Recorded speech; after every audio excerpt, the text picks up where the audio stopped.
중개사분들도 많아서 나만의 전문 분야가 있지 않으면 요즘같이 이 치열한 우리 이 중개 시장에서 살아남을 수가 없을 것 같아요.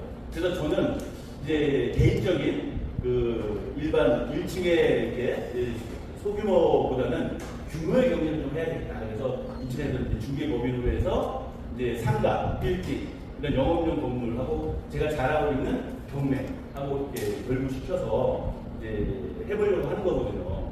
그리고 또 지금은 오랫동안 저도 부동산 하면서 느꼈던 게 이제는 좀 규모의 경쟁도 있어야 되겠다. 그러니까 우리가 이제 그동안은 주거 시장에 크게 벗어나지 못한 중개는 이 비주거 시장으로 좀 더 확대를 해봤으면 어떨까 싶은 생각도 드는 거예요. 여기는 이제 주거 아니면 또 토지. 근데 또 경매는 여러분이 하는 중개의 모든 게 다 경매에 있어요. 그렇죠?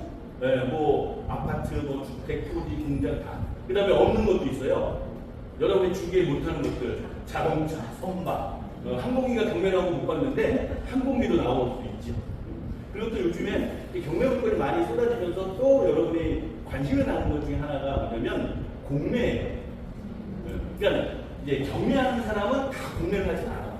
그런데 공매하는 분들은 다 공매를 하게 돼요. 왜냐면 공매는 경매보다는 물건이 많지 않기 때문에 그래요. 지금 얼추 한 10년 전부터 우리가 신탁이 많이 주변에 이루어졌어요.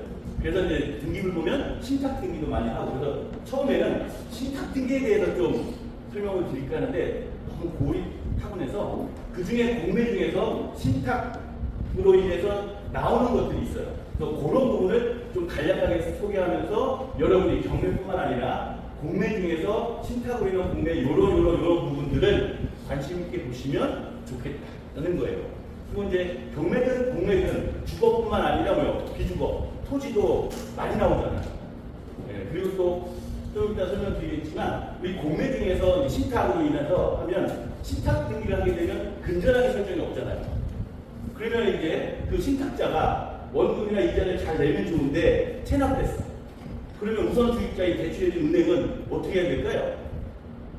뭐 빌려준 걸 회수를 해야 될 거 아니에요. 뭐 어떻게 해야 돼요? 벽살이라고 그냥 페리킥 쳐? 뭐 그러면 큰일 나죠. 근데 보통 은행은 근저당을 설정하잖아요. 근데 신탁은 근저당 설정 안 하잖아. 그러니까 공매로 예주 공개 입찰로 처분해 달라고 해요. 그러니까 그 공매로 나오는 거지. 근데 형식은 일반 공개 경쟁의 논리를 통해서 하지만 실제 내용은 일반 매매 형식이에요. 그럼 또 일반 매매하고 조금 약간 또 똑같진 않아. 대부분의 뭐 거기에 따르는 세금이라든지 관리비나 용도는 다 매수인이 책임지게 또 돼 있어요. 이게 한 10년 전부터 나왔는데 그때는 괜찮았죠. 그러다가 또 물건이 별로 없어서 별로 이제 볼 게 없었어. 그러다가 요즘에 조금씩 물건이 쏟아지니까 요즘엔 좀 관심을 가져볼 만한 것 같아요. 그래서 여러분에게 이 귀한 시간에 지금 날도 덥고 요즘 딱 이 시간이 딱 졸리기 쉽죠. 원래 이제 피교육생은 춥고 배고프고 졸려. 그죠? 네, 그래서 좀 더 뭔가 좀 보람이 있는. 그래서 이 시간에 그래서 헛되이 보내지는 않았다. 이게 하려면 뭐가 있을까 싶어서 제가 했던 게 이거죠. 2019년, 2019년 하면 우리 머릿속에 뭘 떠올리죠? 그치, 코비드19. 코로나 때부터 해서 최근 25년까지 우리 서울, 인천, 경기의 경매 건수, 또 매각률, 또 매각가율 정도를 봐서 어떻게 좀 추이가 변하는지 정도를 알고 경매를 할 타이밍인지 아닌지 여러분이 한번 판단해 보세요. 여기 나와 있는 이 숫자 자료는 대법원 경매에서 대법원에서 발표한 자료들을 해서 제가 또 근거로 해서 약간 편집한 내용들이에요. 그러니까 실제로 보면 우리 경기 2019년도에 19,000건의 경매가 진행됐고 실제로 매각은 6,600건이 매각이 된 거예요. 1년 동안.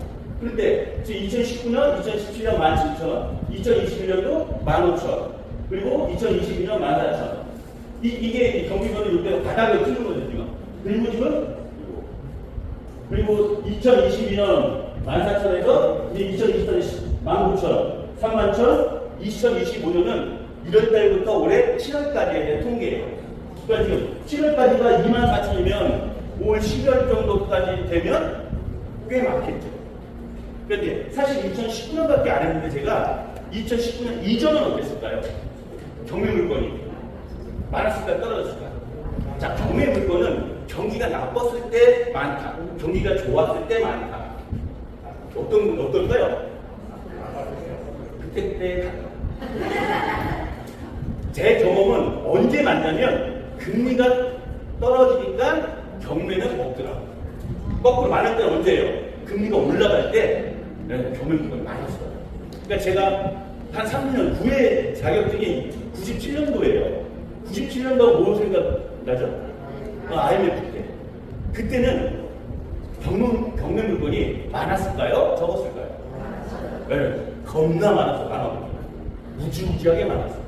그러니까 예를 들어서 그때 아파트에 주택은행이죠. 그때 주택은행이 20년짜리, 그 20년짜리는 1년 거치 19년 상환 이렇게 장기 대출해 줬는데 금리가 몇 프로 정도였을까요? 그 당시. 그래도 그 당시 다 계셨던 것 같은데 연배가 한 10%좀 넘어. 아파트 대출 금액은 얼마 정도 됐을까? 보통 1,200. 이제 청약 부금이나 이거 들어야 2,400. 똑같은 얘기죠. 근데 생각보다 오래 안 됐어요. 그게. 그리고 나서 2000년 되면서 이제 그 전에는 은행들이 소매 금융에 별 관심이 없었어요. 그러니까 주택은행이나 국민은행 정도. 나머지는 다 기업들에 관심이 있어. 그럼 이제 추가 대출로 새마을금고 시니어 단위 농협에 추가 대출을 받는 거예요. 그때 금리가 IMF 이전에 14% 15%였어요. 우리가 쭉 가장 한 18년 전, 10년 전쯤에 금리가 제일 쌀 때가 언제였어요? 얼마 몇 프로였을까? 아파트 1%대였잖아요. 건국 이래 그렇게 싼 적이 없었잖아요. 그러니까 특별히 그 소유자가 다른 사업, 그러니까 딴 얘기만 안 하면 금리가 높아서 이자를 연체하거나 경매가 나올 일이 없었어. 그러니까 저는 할 일이 없었어. 뭐 경매 물건이 있어야 뭐 NPL을 하고 뭘 할 거 아니에요. 물건 자체가 없어요. 그러니까 이 이전에는 물건이 더 없었다는 얘기예요. 이 부분이. 그러니까 요거를 지금 이제 그래프화하면 요거죠. 그러니까 얘는 이게 경매 건수, 매각 건수야. 그러니까 지금 경기도 전체니까 이 경매 나온 것 중에는 이 통계는 용도별로 하면 너무 일이 많은 것 같아서 그냥 싹 경매에 나와 있는 모든 물건을 한 거예요. 모든 물건. 그래서 지금 우리 2019년서부터 쭉 보면 경기도는 높이 하죠. 경기도는. 근데 지금 이 매각은 이렇게 3만 건이 넘었는데 지금 뭐예요? 얘는 실제로 매각 받은 건, 이 매각 받은 거니까 한 30%밖에 안 되는 거예요. 그러니까 지금 그렇든 얘기는 계속 경매는 계속 접수가 되는데 팔리지는 않아. 계속 뭐예요? 누적되고 있는 거죠. 우리 시장 경제에서 공급은 쏟아지는데 지금 어떻게 해요? 수요가 없어. 그럼 어떻게 가격은 떨어져. 그러니까 지금 경매를 어떻게 해야 돼요? 팔 때. 근데 우리는 이렇게 하죠. 부동산이 막 오르면 어떻게 해요? 가격 막 오르면 막 뭘 팔어. 아니지, 막 사지. 그럼 이제 막 떨어질 때는 어떻게 돼요? 그래서 내 팔자는 부동산에 안 맞는 거예요. 그러니까 지금, 근데 그 단순한 얘기인데, 7,000원 잘 안 돼요. 그러니까 경기가 위로 올라가면 팔고, 내려가면 사야 되는데, 우리는 위로 올라갈 때 사고, 내려갈 때 어떻게 돼요? 근데 거꾸로만 하면 돈 벌어. 누가 봐도 지금 어떻게 해요? 경기는 내려가서 지금 이제. 근데 금리는 어떨까? 우리 부동산 하는 사람은 금리가 무지하게 예민하잖아요. 모르긴 몰라도 앞으로 금리는 최소한 이거보다 오르지는 않을 거고 아마 더 떨어지지 않을 거는 거죠. 그래서 이것도 사이클이 있어서 때가 있는 거예요.